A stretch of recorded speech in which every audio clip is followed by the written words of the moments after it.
Hello friend, ಎಲ್ಲ ಹೇಗಿದ್ದೀರಾ? ನಾನು ತುಂಬ ಚೆನ್ನಾಗಿದ್ದೀನಿ ಫ್ರೆಂಡ್. ಬನ್ನಿ ಇವತ್ತು ಹೋಟೆಲ್ ಸ್ಟೈಲ್ ರವಾ ರೊಟ್ಟಿ ಮತ್ತು ಟೊಮೊಟೊ ಚಟ್ನಿ ಮಾಡೋಣ ಅಂತ ವಿಡಿಯೋ ಮಾಡ್ತಾಯಿದ್ದೀನಿ. ಬನ್ನಿ ನೋಡಿ, ಇದು ಟೊಮೊಟೊ ಚಟ್ನಿ, ಸಾಫ್ಟಾಗಿ ಗರಿಗರಿಯಾದ ರವಾ ರೊಟ್ಟಿ ನೋಡಿ. ಬನ್ನಿ ಹೇಗೆ ಮಾಡೋದಂತ ನೋಡ್ಕೊಂಬರೋಣ.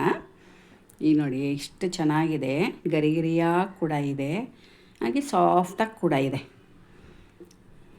ಹೋಟೆಲ್ ಸ್ಟೈಲ್ನಲ್ಲಿ ಮಾಡ್ತಾರಲ್ಲ, ಹೋಟ್ಲಲ್ಲಿ ಅದೇ ರೀತಿ ಮಾಡಿದ್ದೀನಿ. First tomato chutney ಮಾಡ್ಕೊಂಬಿಡೋಣ.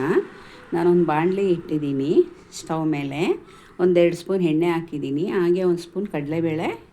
ಎಣ್ಣೆ ಬಿಸಿ ಆಗಿದೆ, ಕಡಲೆಬೇಳೆ ಹಾಕಿ ಸ್ವಲ್ಪ ಬ್ರೌನ್ ಆಗೋವರೆಗೂ ಹುರ್ಕೊಳ್ಳೋಣ. ಸೀಸ್ಬೇಡಿ, ಚಟ್ನಿ ಟೇಸ್ಟ್ ಹಾಳಾಗುತ್ತೆ.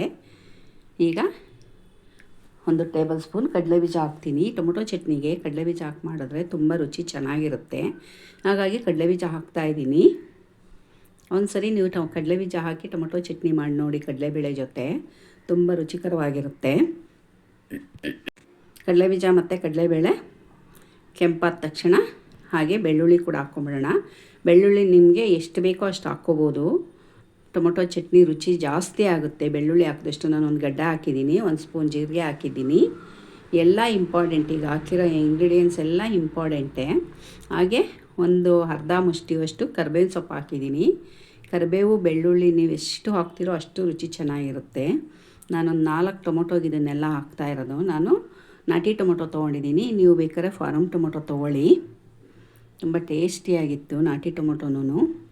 ಇದನ್ನು ನಾವು ಅನ್ನಕ್ಕೆ, ಹಾಗೆ ಚಪಾತಿಗೆ, ರೊಟ್ಟಿಗೆ, ಇಡ್ಲಿಗೆ, ದೋಸೆಗೆ, ರೋಟಿಗೆ ಎಲ್ಲದಕ್ಕೂ ಯೂಸ್ ಆಗೋವಂಥ ಟೊಮೊಟೊ ಚಟ್ನಿ ಇದು. ಸ್ವಲ್ಪ ಉಪ್ಪು ಹಾಕ್ತೀನಿ, ಬೇಗ ಟೊಮೊಟೊ ಎಲ್ಲ ಬೇಗನೆ ಸಾಫ್ಟ್ ಆಗಲಿ ಅಂತ. ಇನ್ನೊಂದು ಥರ ಚಟ್ನಿ ಮಾಡ್ತೀನಿ ನಾನು, ಈರುಳ್ಳಿ ಎಲ್ಲ ಹಾಕಿ. ಇದು ಈರುಳ್ಳಿ ಏನು ಬೇಡ, ಬೆಳ್ಳುಳ್ಳಿ ಕಡಲೆ ಬೀಜ ಹಾಕಿ ಮಾಡಿರಲಿಲ್ಲ, ಇವತ್ತು ಟ್ರೈ ಮಾಡೋಣ ಅಂತ ಮಾಡಿದೆ. ತುಂಬ ಟೇಸ್ಟಿಯಾಗಿ ತುಂಬ ಚೆನ್ನಾಗಿತ್ತು ನೋಡಿ. ಇವಾಗೆಲ್ಲ ಟೊಮೊಟೊ ಎಲ್ಲ ಸಾಫ್ಟಾಗಿದೆ. ಇದನ್ನು ಇವಾಗ ನಾವು ಪಕ್ಕಕ್ಕೆ ಇಟ್ಬಿಟ್ಟು ತಣ್ಣಗಾಗಕ್ಕೆ ಬಿಡೋಣ. ತಣ್ಣಗಾಗಲಿ. ಬಿಸಿ ಇರುವಾಗಲೇ ನಾನು ಅಚ್ಚ ಖಾರದ ಪುಡಿ ಹಾಕ್ಕೋತಾ ಇದ್ದೀನಿ, 2 ಸ್ಪೂನು. ಅರ್ಶಿನದ ಪುಡಿ ಸ್ವಲ್ಪ ಅರ್ಶಿನದ ಪುಡಿ ಸ್ವಲ್ಪ. ಟೊಮೊಟೊ ಬಿಸಿ ಇರುವಾಗಲೇ ಹಾಕಿ ಚೆನ್ನಾಗಿ ಮಿಕ್ಸ್ ಮಾಡಿಬಿಡಿ. ಈ ಜಾಗದಲ್ಲಿ ಬೇಕಂದರೆ ನೀವು ಬ್ಯಾಡಗಿ ಮತ್ತು ಗುಂಟೂರು ಮೆಣಸಿನ್ಕಾಯಿ ಹಾಕ್ಕೊಳ್ಳಿ. ರುಚಿಗೆ ತಕ್ಕಷ್ಟು ಉಪ್ಪು, ಆವಾಗಲೇ ಉಪ್ಪು ಹಾಕಿದೆ, ನೋಡ್ಕೊಂಡು ಹಾಕ್ಕೊಳ್ಳಿ. ಈಗ ಮಿಕ್ಸ್ ಮಾಡಿ ಸೈಡಲ್ಲಿ ಇಟ್ಬಿಡಿ, ಅದು ತಣ್ಣಗಾಗಲಿ ಚೆನ್ನಾಗಿ. ಬನ್ನಿ ಇವಾಗ ನಾವು ತಣ್ಣಗಾಗಿತ್ತು, ರುಬ್ಬಿಟ್ಕೊಂಡಿದ್ದೀನಿ. ಈಗ ಒಗ್ಗರಣೆ ಹಾಕ್ಕೊಂಬಿಡೋಣ. ಫಸ್ಟ್ಗೆ ಎಣ್ಣೆ ಹಾಕಿ 1 ಸ್ಪೂನ್, ಒಂದು ಸ್ವಲ್ಪ ಎಣ್ಣೆ ಜಾಸ್ತಿ ಹಾಕಿದ್ರೆ ತುಂಬ ಚೆನ್ನಾಗಿರುತ್ತೆ. ಸಾಸಿವೆ ಹಾಕಿದ ನಂತರ ಉದ್ದಿನಬೇಳೆ ಹಾಕಿದ್ದೀನಿ. ಬೇಕಂದರೆ ಆಪ್ಷನಲ್ಲಿ, ನಿಮ್ಗೆ ಉದ್ದಿನಬೇಳೆ ಬೇಕಂದರೆ ಸ್ವಲ್ಪ ಮಧ್ಯ ಚಟ್ನಿಯಲ್ಲಿ ಸಿಕ್ಕಿದ್ರೆ ಚೆನ್ನಾಗಿರುತ್ತೆ. ಬ್ಯಾಡಗಿ ಮೆಣಸಿನ್ಕಾಯಿ ಒಗ್ಗರಣೆಗೆ, ಹಾಗೆ ಕರಿಬೇವಿನ ಸೊಪ್ಪು ಎಲ್ಲವನ್ನು ಹಾಕಿ ನಾವು ರುಬ್ಬಿಟ್ಕೊಂಡಿರೋ ಟೊಮೊಟೊನ ಹಾಕಿ ಚೆನ್ನಾಗಿ ಕುದಿಸಿದ್ರೆ ನಮ್ಮ ಟೊಮೊಟೊ ಚಟ್ನಿ ನೀವು ಒಂದು 4-5 ದಿನ ಇಟ್ಕೊಂಡು ತಿನ್ಬೋದು. ಸ್ಟೋರ್ ಮಾಡ್ಕೋಬೋದು, ಫ್ರಿಜ್ಜಲ್ಲಾದರೂ 1 ವಾರ ಇಟ್ಕೋಬೋದು. ತುಂಬಾ ರುಚಿಯಾಗಿತ್ತು ನೋಡಿ. ಇವಾಗ ಟೊಮೊಟೊ ಚಟ್ನಿ ಕುದೀತಾ ಇದೆ. ಸ್ವಲ್ಪ ನೀರು ಹಾಕಿದೆ. ನೀರು ಹಾಕಿದ ಮೇಲೆ ಚೆನ್ನಾಗಿ ಕುದಿಸಿ, ಆ ನೀರಿನ ಅಂಶ ಎಲ್ಲ ಕಮ್ಮಿ ಆಗೋವರೆಗೂ, ಇಲ್ಲಾಂದರೆ ಚಟ್ನಿ ಹಾಳಾಗುತ್ತೆ. ಬನ್ನಿ ಇವಾಗ ರವೆ ರೊಟ್ಟಿ ಮಾಡ್ಕೊಳ್ಳೋಕ್ಕೆ ಚಿರೋಟಿ ರವೆ ತೊಗೊಂಡಿದ್ದೀನಿ ನೋಡಿ. ಈ ಬಟ್ಲಲ್ಲಿ ನಾನು 2 ಬಟ್ಲು ಇಬ್ಬರಿಗೆ ಮಾಡ್ತಾಯಿದ್ದೀನಿ. 2 ಬಟ್ಲು ಚಿರೋಟಿ ರವೆ ತೊಗೋತಾಯಿದ್ದೀನಿ. ದಪ್ಪ ರವೆ ಆದರೆ ಸ್ವಲ್ಪ ರುಬ್ಕೋಬೇಕಾಗುತ್ತೆ, ಉಪ್ಪಿಟ್ಟು ರವೆ ಆದ್ದರಿಂದ ಚಿರೋಟಿ ರವೆನೇ ತೊಗೊಳ್ಳಿ. 2 ಬಟ್ಲು ಚಿರೋಟಿ ರವೆ ತೊಗೊಂಡು ಅದಕ್ಕೆ ನಾನು ಕಟ್ ಮಾಡಿ ಇಟ್ಕೊಂಡಿರೋ 1 ಮೀಡಿಯಮ್ ಸೈಜ್ ಈರುಳ್ಳಿ ಸಣ್ಣದಾಗಿ ಕಟ್ ಮಾಡಿ ಇಟ್ಕೊಂಡಿದ್ದೆ. ಈರುಳ್ಳಿ ಮತ್ತು 2-3 ಹಸಿಮೆಣ್ಸಿನ್ಕಾಯಿ. ಮಕ್ಳಿಗೆ ಕೊಡೋದಾದರೆ ಹಸಿಮೆಣ್ಸಿನ್ಕಾಯಿ ಸ್ಕಿಪ್ ಮಾಡಿ.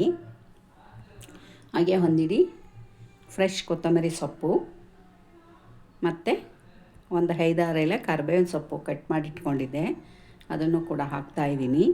ಹಾಗೆ ಸ್ವಲ್ಪ ಜೀರಿಗೆ 1 ಸ್ಪೂನಷ್ಟು, ರುಚಿಗೆ ತಕ್ಕಷ್ಟು ಉಪ್ಪು, ಎಷ್ಟು ಬೇಕೋ ಅಷ್ಟು ರುಚಿಗೆ ನೋಡ್ಕೊಂಡು ಉಪ್ಪು ಹಾಕ್ಕೊಳ್ಳಿ. ಉಪ್ಪು ಹಾಕಿ ಎಲ್ಲ ಒಂದು ಸಲ ಚೆನ್ನಾಗಿ ಕೈನಲ್ಲಿ ಮಿಕ್ಸ್ ಮಾಡ್ಕೊಳ್ಳಿ. ರವೆ ಈರುಳ್ಳಿ ಎಲ್ಲ ಚೆನ್ನಾಗಿ ಹೊಂದ್ಕೋಬೇಕು, ಆ ರೀತಿ ಮಿಕ್ಸ್ ಮಾಡಿಕೊಂಡು. ನಾನು ಯಾವ ಕಪ್ಪಲ್ಲಿ ರವೆ ತೊಗೊಂಡಿದ್ನೋ ಅದೇ ಕಪ್ಪಲ್ಲಿ 1 ಕಪ್ಪು ಮೊಸರು ಹಾಕಿ, 1 ಅರ್ಧ ಕಪ್ಪು ನೀರು ಹಾಕ್ತೀನಿ. ಇದನ್ನು ತುಂಬ ಗಟ್ಟಿಯಾಗಿ ಕಲಸಿಟ್ಕೋಬೇಡಿ. ನಾವು ಅಕ್ಕಿ ರೊಟ್ಟಿಗೆಲ್ಲ ಕಲಿಸ್ತೀವಲ್ಲ ಆ ರೀತಿ ಕಲಸಿಟ್ಕೋಬೇಡಿ. ಸ್ವಲ್ಪ ಸಾಫ್ಟಾಗಿ ತೆಳುವಾಗೆ ಕಲಸಿಟ್ಕೊಳ್ಳಿ. ಇವಾಗ ಕಲಿಸ್ತಾ ಇದ್ದೀನಿ. ಕೈನಲ್ಲೇ ಕಲಸಿ ನೋಡಿ, ಈ ರೀತಿ ಕಲಸಿ ಒಂದು 10 ನಿಮಿಷ ಪಕ್ಕಕ್ಕೆ ಇಟ್ಬಿಡಿ. 10 ನಿಮಿಷ ಪಕ್ಕಕ್ಕಿಟ್ಟು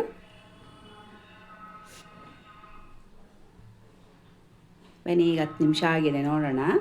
ನಮ್ಮ ರವೆ ಎಲ್ಲ ನೋಡಿ ಚೆನ್ನಾಗಿ ನೆನ್ಕೊಂಡಿದೆ, ನೀರೆಲ್ಲ ಎಳ್ಕೊಂಡು ಸ್ವಲ್ಪ ಗಟ್ಟಿಯಾಗಿದೆ. ಒಂದು ಬಟರ್ ಪೇಪರ್ ತೊಗೊಳ್ಳಿ. ಬಟರ್ ಪೇಪರ್ ಇಲ್ಲ ಅಂದರೆ ಇಂಚ್ ಮೇಲೆ ಡೈರೆಕ್ಟಾಗಿ ಕೆಳಗಡೆನ ತಟ್ಟಿ ಆಮೇಲೆ ನಾವು ಸ್ಟವ್ ಮೇಲೆ ಇಡಬೇಕಾಗುತ್ತೆ. ಬಟರ್ ಪೇಪರ್ಗೆ ಸ್ವಲ್ಪ ಎಣ್ಣೆ ಹಾಕಿ ಸ್ವಲ್ಪ ನೀರು ಕೈ ಮಾಡಿಕೊಂಡು ನಿಮ್ಗೆ ಎಷ್ಟು ತೆಳು ಬೇಕೋ ಅಷ್ಟು ತೆಳುವಾಗಿ ತಟ್ಕೊಳ್ಳಿ.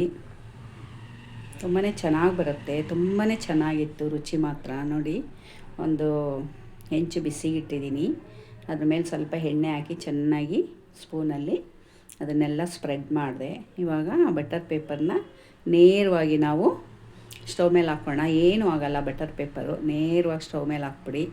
ಸ್ವಲ್ಪ ಒಂದು 2 ಸೆಕೆಂಡ್ ಹಂಗೆ ಬಿಟ್ಟರೆ ನೀಟಾಗಿ ಎದ್ದು ಬರುತ್ತೆ. ಪೇಪರ್ ಬಿಸಿಯಾಗಿತ್ತು, ಹಾಗಾಗಿ ನಾನು ಕುರ್ಪಿನಲ್ಲೇ ತೆಗೆದೆ.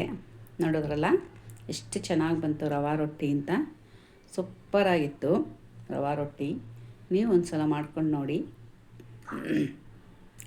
ಎಣ್ಣೆ ಹಾಕಿದಷ್ಟು ಗರಿಗರಿ ಬರುತ್ತೆ. ಎಣ್ಣೆ ಬೇಡ ಅಂದರೆ ಹಾಗೆ ಬೇಯಿಸ್ಕೋಬೋದು, ಹಾಗೇನೂ ಗರಿ ಇರುತ್ತೆ. ಇನ್ನೂ ಗರಿಗರಿಯಾಗಿ ಆಗಿಬಿಡುತ್ತೆ ಎಣ್ಣೆ ಹಾಕಿದ್ರೆ. ಮಕ್ಕಳಿಗೆಲ್ಲ ತುಪ್ಪ ಹಾಕಿ ಬೇಯಿಸ್ಕೊಡಿ. ನಾನು ಈಗ ಉಲ್ಟಾ ಮಾಡ್ಕೊತಾ ಇದ್ದೀನಿ. ಅಷ್ಟು ಈಸಿ. ಹೋಟೆಲ್ನಲ್ಲಿ ಹೋಗಿ ರವಾ ರೊಟ್ಟಿ ಕೊಡಿ ಅಂತೀವಿ, ನಾವು ಮನೆಯಲ್ಲೇ ಮಾಡ್ಕೊಂಡು ತಿನ್ಬೋದು ನೋಡಿ ರವಾ ರೊಟ್ಟಿನ. ಎಷ್ಟು ಈಸಿಯಾಗಿ, ಎಷ್ಟು ಸುಲಭನಾಗಿ ರವಾ ರೊಟ್ಟಿ ಮತ್ತು ಟೊಮೊಟೊ ಚಟ್ನಿ ಮಾಡಿ ತಿನ್ನಿ. ನೋಡಿ, ಆಯಿತು ರವಾ ರೊಟ್ಟಿ. ಈಗ ಅದು ಫೋಲ್ಡ್ ಮಾಡೋಕ್ಕಾಗಲಿಲ್ಲ ಕುರ್ಪಿನಲ್ಲಿ, ಹಾಗಾಗಿ ಕೈಯಲ್ಲೇ ಮಾಡಿದೆ. ಬನ್ನಿ, ಈಗ ನಾನು ಫಸ್ಟಿಗೆ ಒಬ್ಬರಿಗೆ ಚಟ್ನಿ ಪುಡಿ ಬೇಕು ಅಂದರು, ಹಾಗಾಗಿ ಕೊಬ್ಬರಿ ಚಟ್ನಿ ಪುಡಿ ಮತ್ತು ನುಗ್ಗೆ ಸೊಪ್ಪಿನ ಚಟ್ನಿ ಪುಡಿ ಹಾಕಿ ಕೊಟ್ಟೆ. ಈಗ ಇನ್ನೊಂದು ರೊಟ್ಟಿ ತೊಟ್ತಾಯಿದ್ದೀನಿ ನೋಡಿ. ಇದೇ ರೀತಿಯೇ ನೀಟಾಗಿ ನೀರು ಕೈ ಮಾಡ್ಕೊಂಡು ತಟ್ಟಿದ್ರೆ ತುಂಬ ನಮ್ಗೆ ಎಷ್ಟು ತೆಳು ಬೇಕೋ ಅಷ್ಟು ತೆಳುವಾಗಿ ಬರುತ್ತೆ ರೊಟ್ಟಿ. ನೋಡಿ, ಈಗ ಸ್ವಲ್ಪ ಎಣ್ಣೆ ಹಾಕ್ಕೊಂಡೆ. ನೀವು ತುಪ್ಪ ಬೇಕಾದ್ರೆ ಹಾಕ್ಕೊಳ್ಳಿ. ನಾನು ಎಣ್ಣೆನೇ ಹಾಕ್ಕೊಂಡು ಬೇಯಿಸ್ಕೊತಾ ಇದ್ದೀನಿ. ತುಪ್ಪ, ಬೆಣ್ಣೆ ಏನು ಬೇಕಾದ್ರೂ ಹಾಕಿ ಬೇಯಿಸ್ಕೋಬೋದು, ನಿಮ್ಮ ಇಷ್ಟ ಅದು. ನೋಡಿದ್ರಲ್ಲ ನಾನು ರವೆ ರೊಟ್ಟಿ ಹೇಗಿತ್ತು ಅಂತ. ಹೋಟೆಲ್ನಲ್ಲಿ ಮಾಡೋ ರೀತಿಯೇ ಮಾಡಿದ್ದೆ. ಇಷ್ಟ ಆದರೆ ಲೈಕ್ ಮಾಡಿ, ಶೇರ್ ಮಾಡಿ, ಕಮೆಂಟ್ ಮಾಡಿ. ಪ್ಲೀಸ್ ಸಬ್ಸ್ಕ್ರೈಬ್ ಮಾಡ್ಕೊಂಡು ನೋಡಿ. ಎಲ್ಲರೂ ವಿಡಿಯೋ ನೋಡ್ತೀರಾ, ಪ್ಲೀಸ್ ಲೈಕ್ ಕೊಡೋದನ್ನ ಮಾತ್ರ ಮರಿತಾ ಇದ್ದೀರಾ. ಹಾಗಾಗಿ ಲೈಕ್ ಕೊಟ್ಟು ವಿಡಿಯೋನ ನಿಮ್ಮ ಆತ್ಮೀಯರಿಗೆಲ್ಲ ಶೇರ್ ಮಾಡೋದನ್ನ ಮಾತ್ರ ಮರಿಬೇಡಿ. ಓಕೆ, ಧನ್ಯವಾದಗಳು ಇಷ್ಟೊತ್ತವರೆಗೂ ನನ್ನ ವಿಡಿಯೋ ನೋಡಿದ್ದಕ್ಕೆ. ಮತ್ತೊಂದು ವಿಡಿಯೋನಲ್ಲಿ ಸಿಗ್ತೀನಿ. ನೋಡಿದ್ರಲ್ಲ ಟೊಮೊಟೊ ಚಟ್ನಿ ರವಾ ರೊಟ್ಟಿ ಹೇಗಿತ್ತಂತ ಕಮೆಂಟ್ ಬಾಕ್ಸ್ನಲ್ಲಿ ಬರೆದು ತಿಳಿಸಿ. ನಿಮ್ಮ ಕಮೆಂಟ್ನ ಓದಲಿಕ್ಕೆ ಕಾಯ್ತಾ ಇರ್ತೀನಿ. ಓಕೆ ಫ್ರೆಂಡ್, ಮುಂದಿನ ವಿಡಿಯೋದಲ್ಲಿ ಸಿಗ್ತೀನಿ. ಬಾಯ್, ಟೇಕ್ ಕೇರ್.